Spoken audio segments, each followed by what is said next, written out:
ವರ್ಷ ಆಗಸ್ಟ್ 9ನೇ ತಾರೀಕು ಆರ್ಜಿಕರ್ ಆಸ್ಪತ್ರೆಯಲ್ಲಿ ಟ್ರೈನಿ ವೈದ್ಯ ಮೇಲೆ ಅತ್ಯಾಚಾರ ನಡೆಸಿ ಕೊಲೆ ಮಾಡಿದಂತಹ ಪ್ರಕರಣ ಸಂಬಂಧ ಮೊನ್ನೆ ಶನಿವಾರ ತೀರ್ಪು ಪ್ರಕಟವಾಗಿತ್ತು. ಇವತ್ತು ಶಿಕ್ಷೆಯ ಪ್ರಮಾಣ ಪ್ರಕಟವಾಗಿದೆ. ಜೀವಾವಧಿ ಶಿಕ್ಷೆ ಪ್ರಕಟವಾಗುತ್ತಿದ್ದಂತೆ ಭಾರೀ ಹೈಡ್ರಾಮಾ ಮಾಡಿದ್ದಾರೆ. ಸಂತ್ರಸ್ತೆಯ ಕುಟುಂಬಕ್ಕೆ 17 ಲಕ್ಷ ಪರಿಹಾರಕ್ಕೆ ಕೋರ್ಟ್ ಸೂಚನೆ ಕೊಟ್ಟಿದೆ. ಪರಿಹಾರ ನಮಗೆ ಬೇಡ ಅಂತ ಸಂತ್ರಸ್ತೆ ಪೋಷಕರು ಈ ಸಂದರ್ಭದಲ್ಲಿ ಹೇಳಿದ್ದಾರೆ. ಕೋಲ್ಕತ್ತಾದ ಟ್ರೈನಿ ವೈದ್ಯ ರೇಪಿಸ್ಟ್ ಸಂಜಯ್ ರಾಯ್ಗೆ ಜೀವಾವಧಿ ಶಿಕ್ಷೆಯನ್ನ ಕೋರ್ಟ್ ಪ್ರಕಟ ಮಾಡಿತು. ಜೀವಾವಧಿ ಶಿಕ್ಷೆ ಪ್ರಕಟವಾಗ್ತಿದ್ದ ಹಾಗೆ ಹೈ ಡ್ರಾಮಾ ಕೂಡ ನಡೀತು. ಇನ್ನು ಸಂತ್ರಸ್ತೆಯ ಕುಟುಂಬಕ್ಕೆ 17 ಲಕ್ಷ ಪರಿಹಾರ ಕೊಡಬೇಕು ಅಂತ ಈ ಒಂದು ತೀರ್ಪಿನ ಬೆನ್ನಲ್ಲೇ ಕೋರ್ಟ್ ಸೂಚಿಸಿತು. ಅದಾದ ನಂತರದಲ್ಲಿ ಸಂತ್ರಸ್ತೆಯ ಪೋಷಕರು ಆತನಿಂದ ನಮಗೆ ಹಣ ಬೇಡ, ನಮಗೆ ಪರಿಹಾರ ಬೇಡ, ನಮಗೆ ಆತನಿಗೆ ಶಿಕ್ಷೆ ಆಗಬೇಕು ಅನ್ನೋದನ್ನು ನಾವು ಬಯಸಿದ್ವಿ ಅಂತ ಹೇಳೋ ಮೂಲಕವಾಗಿ ಈಗ ಕೋರ್ಟ್ ಹೇಳಿತ್ತು ಇವತ್ತು ಆತನನ್ನು ಕೋರ್ಟ್ಗೆ ಹಾಜರುಪಡಿಸಬೇಕು ಅಂತ.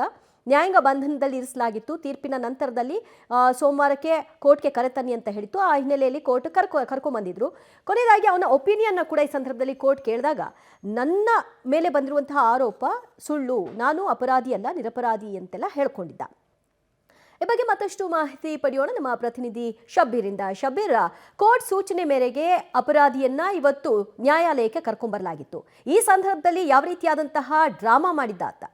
ದಿವ್ಯಾ, ಇವತ್ತು ಆದೇಶ ಹಿನ್ನೆಲೆಯಲ್ಲಿ ಸಂಜಯ್ ರಾಯ್ನ ಕೋರ್ಟ್ ಆವರಣಕ್ಕೆ ಕರೆತರಲಾಗಿತ್ತು. ಇವತ್ತು 12 ಗಂಟೆಗೆ ಆರಂಭದಲ್ಲಿ ಕೋರ್ಟ್ ಆದೇಶವನ್ನ ಪ್ರಕಟಿಸಬಹುದು ಅಂತ ನಿರೀಕ್ಷೆ ಮಾಡಲಾಗಿತ್ತು. ಈ ಸಂದರ್ಭದಲ್ಲಿ ಆತನ ಕೋರ್ಟ್ ಮುಂದೆ ಕೂಡ ಹಾಜರುಪಡಿಸುವಂತ ಕೆಲಸವನ್ನ ಕೂಡ ಮಾಡಲಾಯಿತು.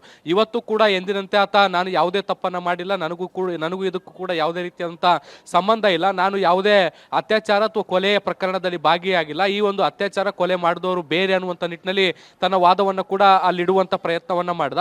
ಆದರೆ ಕೋರ್ಟ್ ಆ ಸಂಜಯ್ ರಾಯ್ನ ಯಾವ ಮಾತನ್ನು ಕೂಡ ಕೇಳಿಸ್ಕೊಳ್ಳುವ ಪರಿಸ್ಥಿತಿ ಇರಲಿಲ್ಲ. ಇನ್ಫ್ಯಾಕ್ಟ್ ಶನಿವಾರ ಕೂಡ ಆತ ತಪ್ಪಿತಸ್ಥ ಅನ್ನುವಂತಹ ಆದೇಶವನ್ನು ಪ್ರಕಟಿಸಿದ ಸಂದರ್ಭದಲ್ಲೂ ಕೂಡ ಸಂಜಯ್ ರಾಯ್ ಕೋರ್ಟ್ನ ಮುಂದೆ ಅಳಲು ತೋಡ್ಕೊಳ್ಳುವಂಥ ಕೆಲಸವನ್ನ ಕೂಡ ಮಾಡಿದ್ದ. ಅತ್ಯಾಚಾರ ಮತ್ತೆ ಕೊಲೆ ಮಾಡಿದಂಥ ಆರೋಪಿಗಳು ಹೊರಗಡೆ ಆರಾಮವಾಗಿ ಓಡಾಡ್ತಾ ಇದ್ದಾರೆ, ನನ್ನನ್ನು ಇಲ್ಲಿ ಸುಖ ಸುಮ್ಮನೆಯಾಗಿ ಸಿಕ್ಕಿ ಹಾಕಿಸುವಂಥ ಕೆಲಸವನ್ನ ಮಾಡಲಾಗ್ತಿದೆ ಅನ್ನುವಂಥ ನಿಟ್ಟಿನಲ್ಲಿ ಹೇಳಿದ್ದ.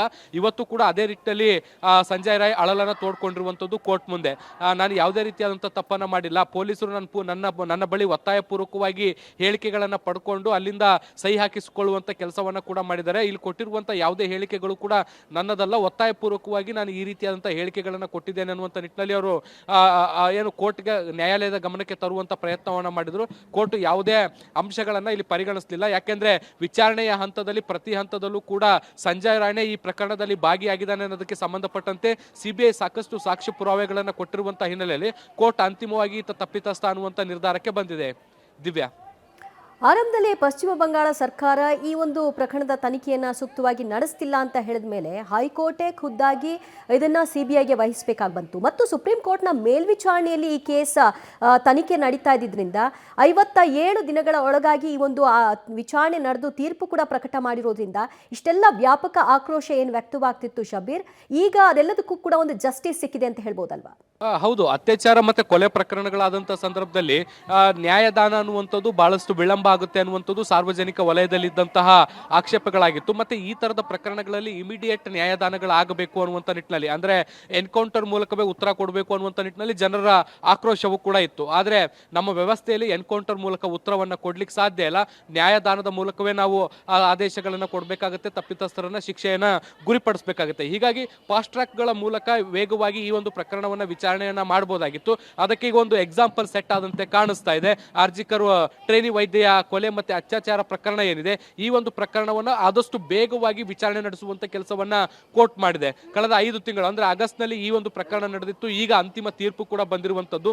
ಸಿಬಿಐ ಕೂಡ ಬಹಳಷ್ಟು ವೇಗವಾಗಿ ಪ್ರಕರಣದ ವಿಚಾರಣೆಯನ್ನು ನಡೆಸಿ ಇಲ್ಲಿ ವರದಿಯನ್ನ ಅಂದ್ರೆ ಚಾರ್ಜ್ ಶೀಟ್ ಅನ್ನ ಫೈಲ್ ಮಾಡಿರುವಂತದ್ದನ್ನು ಕೂಡ ನಾವಿಲ್ಲಿ ಗಮನಾರ್ಹವಾಗಿ ಅರ್ಥಕೊಳ್ಬೇಕಾಗುತ್ತೆ. ಯಾಕೆಂದ್ರೆ ಸಿಬಿಐ ಅಥವಾ ಬೇರೆ ಯಾವುದೇ ತನಿಖಾ ಏಜೆನ್ಸಿಗಳು ಕೂಡ ಇರಲಿ, ವಿಚಾರಣೆಯನ್ನು ನಡೆಸಿ ತನ್ನ ಚಾರ್ಜ್ ಶೀಟ್ ಅನ್ನು ಸಲ್ಲಿಕೆ ಮಾಡಲಿಕ್ಕೆ ಸಾಕಷ್ಟು ಸಮಯವನ್ನು ಕೂಡ ತೆಗೆದುಕೊಳ್ಳುತ್ತೆ. ಅಂತದ್ರಲ್ಲಿ ಸಿಬಿಐ ಈ ಪ್ರಕರಣವನ್ನ ವಿಶೇಷವಾಗಿ ಪರಿಗಣಿಸಿ ಸುಪ್ರೀಂ ಕೋರ್ಟ್ ಕೂಡ ಮೇಲ್ವಿಚಾರಣೆ ಮಾಡ್ತಿದ್ದಂತ ಹಿನ್ನೆಲೆಯಲ್ಲಿ ಯಾವುದೇ ಹಸ್ತಕ್ಷೇಪಗಳಿಲ್ಲದೆ ಸಂಪೂರ್ಣವಾಗಿ ಆದಷ್ಟು ವೇಗವಾಗಿ ವಿಚಾರಣೆಯನ್ನು ನಡೆಸಿ ವರದಿಯನ್ನು ಸಲ್ಲಿಸುವಂತ ಕೆಲಸವನ್ನ ಮಾಡಿತ್ತು.